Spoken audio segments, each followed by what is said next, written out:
pagi Bapak Ibu, saudara sekalian.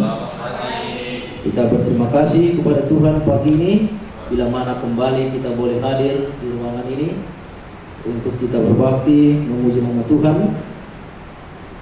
melalui renungan pagi kita pada pagi hari ini. Renungan pagi kita diangkat dari buku Kerinduan Segala Zaman, pasal yang ke-66, yang berjudul Pertentangan. Sebagaimana kita mengetahui,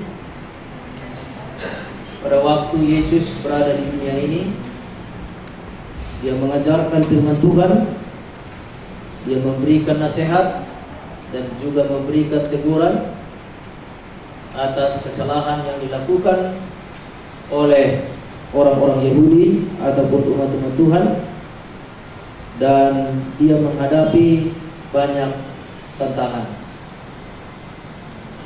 Seringkali Dia dijebak atas apa yang diajarkan, di mana orang-orang Yahudi, orang-orang Farisi, orang-orang Saduki merasa bahwa apa yang diajarkan oleh Yesus bertentangan dengan apa yang mereka imani terhadap apa yang mereka baca ataupun turun dari Alkitab.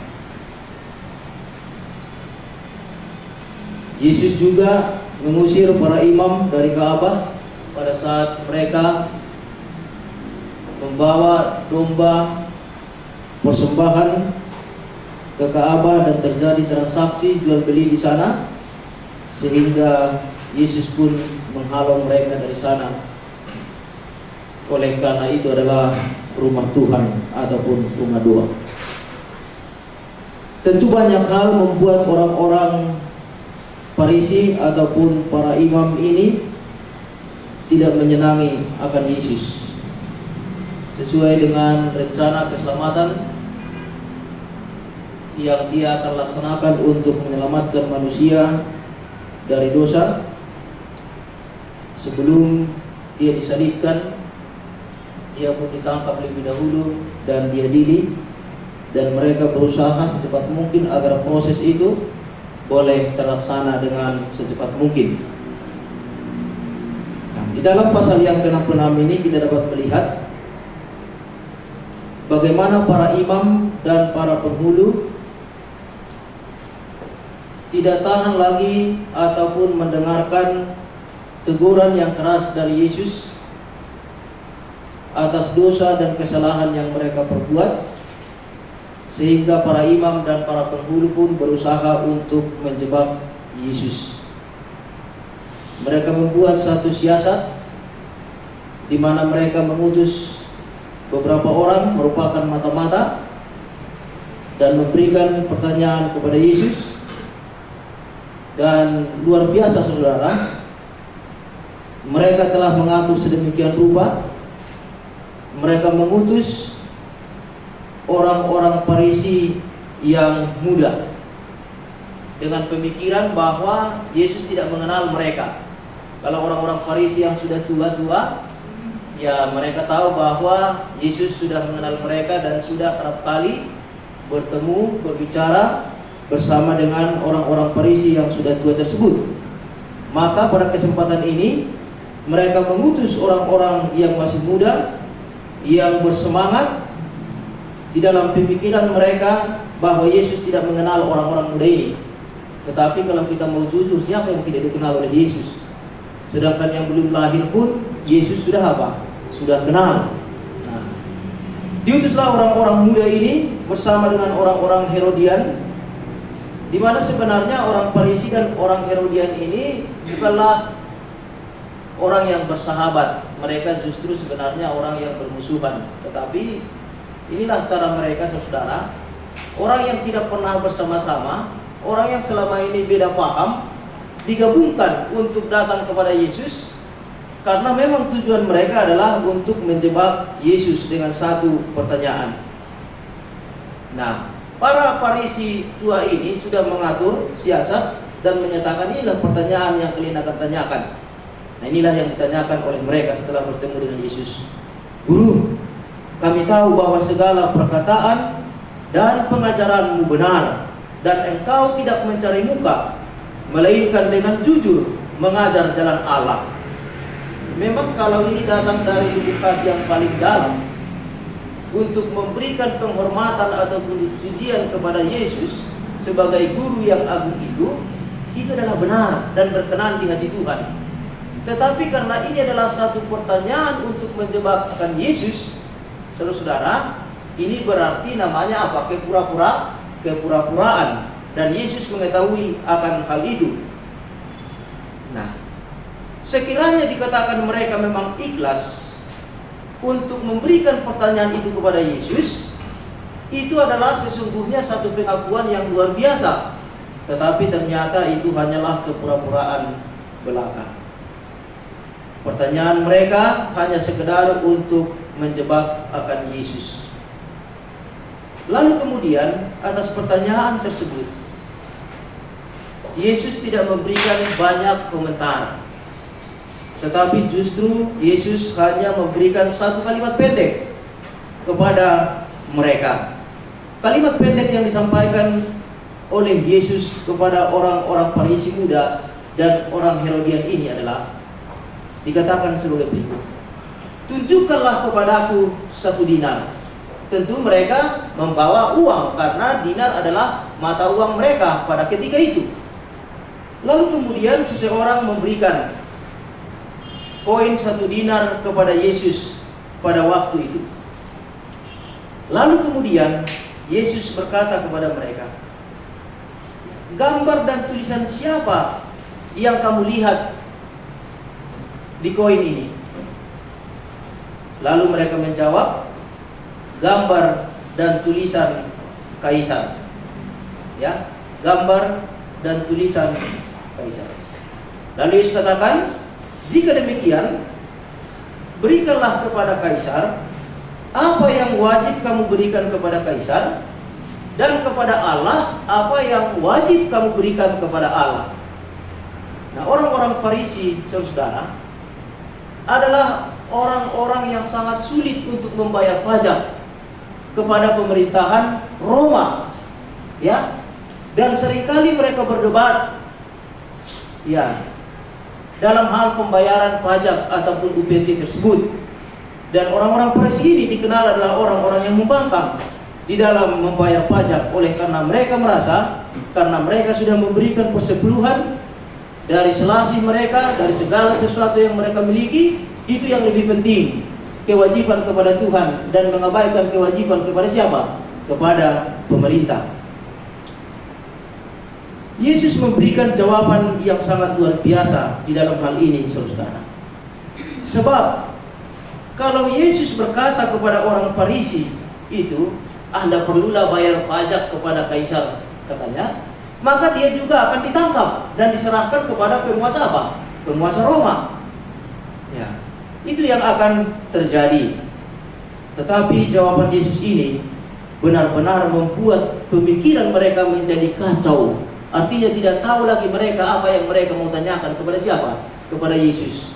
Mereka tidak tahu bagaimana lagi cara untuk menjebak akan Yesus.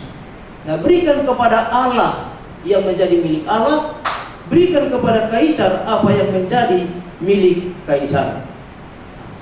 Lalu kemudian, kalau Yesus juga menjawab kepada mereka, ya, bahwa kita harus benar-benar mengutamakan membayar pajak kepada Kaisar, maka Yesus pun akan dipersalahkan juga terhadap firman apa? Terhadap firman Tuhan. Jadi memang luar biasa ya cara mereka untuk menjebak Yesus. Lalu Yesus memberikan jawaban yang sesungguhnya. Jadi Yesus menyatakan bahwa selama mereka tinggal di bawah perlindungan kekuasaan Roma atau satu negara, mereka harus memberikan kepada kekuasaan itu sokongan yang dituntutnya, selama kekuasaan itu tidak bertentangan dengan kewajiban yang lebih tinggi, kewajiban mereka terhadap firman Tuhan. Itulah sebabnya Yesus berkata, berikanlah kepada Allah apa yang wajib kamu berikan kepada Allah, dan kepada Kaisar apa yang wajib kamu berikan kepada Kaisar. Nah, sebab apa?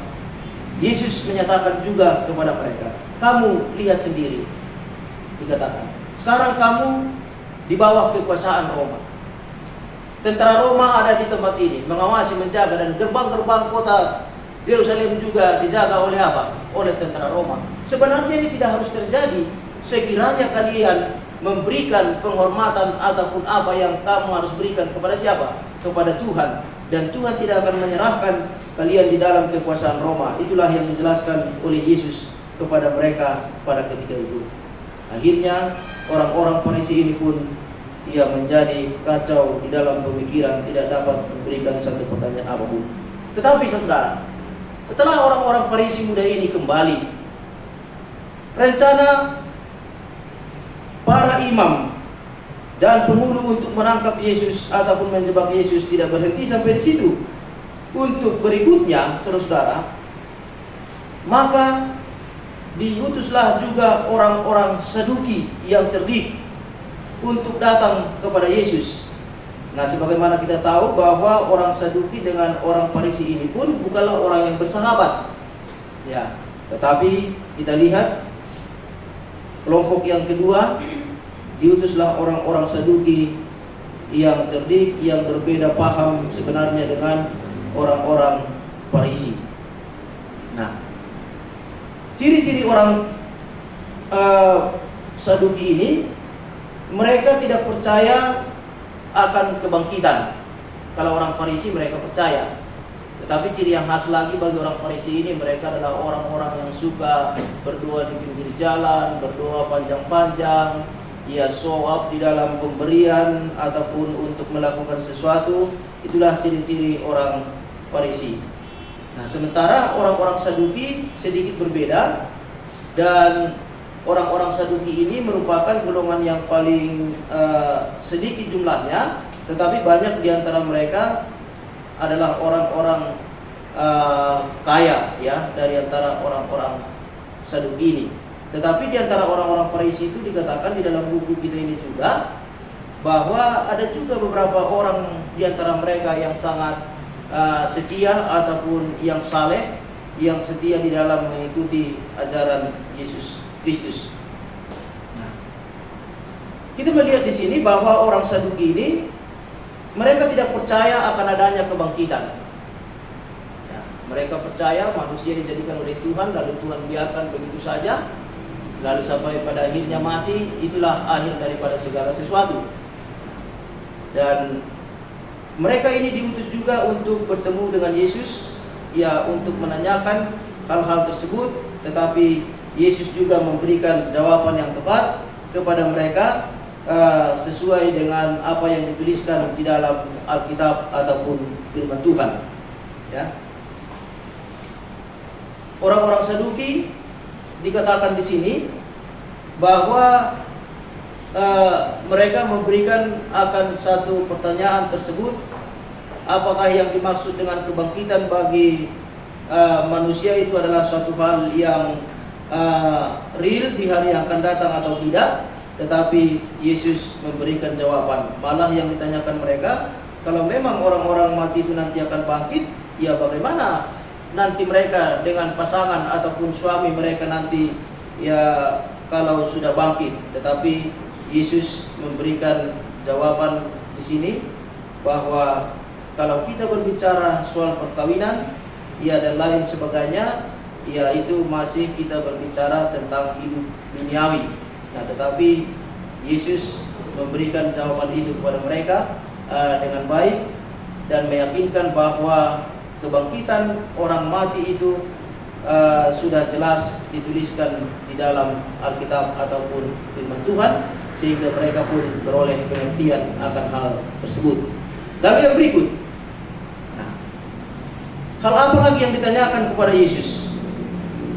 Orang-orang Farisi ini datang lagi untuk bertanya tentang penurutan kepada hukum Tuhan. Sebagaimana kita mengetahui bahwa orang Farisi tadi mereka lebih mengutamakan penurutan kepada hukum yang pertama hingga hukum yang keempat, yaitu untuk mengasihi Tuhan. Lalu mereka datang bertanya kepada Yesus, "Guru, hukum manakah dari hukum itu yang paling apa? Yang paling penting?" Lalu Yesus juga tidak memberikan jawaban bahwa yang paling penting adalah hukum yang pertama ataupun hukum yang kedua atau hukum yang ke-10. Tetapi Yesus menjawab, ya, yang pertama dan yang terutama, kasihilah Tuhan Allahmu dengan segenap hatimu, jiwamu, dan dengan segenap akal budi. Lalu yang kedua, yang sama pentingnya dengan hal itu adalah kasihilah sesamamu manusia seperti dirimu sendiri. Inilah pertentangan-pertentangan yang kita dapat lihat, yang mereka sampaikan kepada Yesus dengan satu rencana untuk menangkap dia. Tetapi apapun yang menjadi pertanyaan mereka, kita dapat melihat bahwa Yesus memberikan jawaban yang sangat tepat kepada mereka semua, sehingga mereka dapat mengerti sebenarnya dan mengetahui bahwa Yesus itu adalah anak Allah ataupun Mesias yang telah diutus itu. Nah, jadi saudara, kepada kita sekarang ini, apa yang menjadi pertentangan kita dengan ajaran Yesus? Mungkin dari segi doktrin tidak ada lagi yang kita rasa bertentangan di dalam apa? Di dalam pemikiran kita. Tetapi yang mungkin bertentangan adalah tingkah laku ataupun perbuatan kita sehari-hari yang mungkin masih sering bertentangan dengan ajaran Yesus Kristus. Nah, untuk itu mari kita melihat kepada diri kita masing-masing. Kita yang mengetahui apa yang kita perbuat ataupun yang kita lakukan di dalam kehidupan kita. Apa saja yang kita masih lihat bertentangan dengan firman Tuhan, dengan ajaran Yesus, mari kita datang dengan kerendahan hati, dengan penyerahan diri yang sesungguhnya kepada Tuhan, dengan satu tujuan bahwa kita mau merubah hidup kita. Nah, saya selalu katakan saudara, perubahan itu bisa terjadi hanya kalau ada yang kita rubah. Seringkali kita berbicara perubahan, tetapi tidak ada yang kita rubah di dalam kehidupan kita, di dalam cara kerja kita, sehingga kita melihat perubahan itu tidak pernah nyata ataupun tampil. Jadi kalau kita mau mengadakan satu perubahan di dalam kehidupan kita, marilah kita rubah segala sesuatu ya yang belum berkenan kepada kehendak Tuhan di dalam kehidupan kita, sehingga dengan demikian kita pun menjadi anak-anak Tuhan yang setia, menjadi hamba-hamba Tuhan yang setia di dalam kehidupan kita. Inilah merupakan pelajaran kita pada pagi hari ini dari bahan bacaan Kerinduan Segala Zaman pasal yang ke-66 ini. Baik, mungkin ada pertanyaan saudara ataupun keterangan tambahan sehubungan dengan pertentangan di dalam bacaan kita pada pagi hari ini. Bagi saudara yang sudah membaca barangkali tadi malam, boleh memberikan tambahan ataupun pertanyaan. Kami berikan kesempatan. Waktu kita berapa menit, Ibu? Sudah habis? Kalau sudah habis kita tutup. Baik, tapi kita berikan kesempatan, mungkin satu pertanyaan atau keterangan tambahan. Saudara Edward, Legian. Cukup? Baik.